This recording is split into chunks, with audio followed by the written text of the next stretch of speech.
Welcome back. Prime Minister Narendra Modi, he is set to leave for the United States on Saturday. This is Prime Minister's high-profile three-day visit to the United States.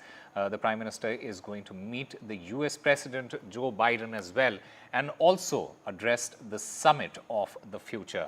My colleague Vishnu Shoms has more details. Well, I'm in Wilmington in Delaware. It's about 3 odd hours away from New York. This is one of the homes of the US President Joe Biden, and it is over here that there are going to be two important events that take place tomorrow.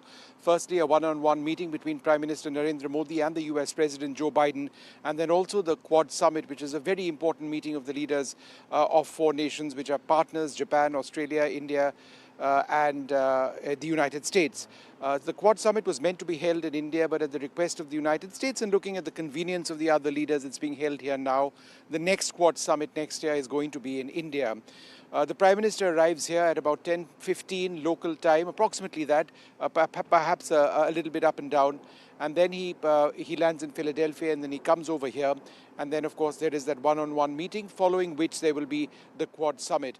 The Prime Minister, after this, moves to New York City. And tomorrow he travels from New York City to Long Island, where there'll be a huge community event. The Prime Minister has a huge following over here among NRIs. We've seen his reach to the diaspora. We expect to see a very major event day after tomorrow.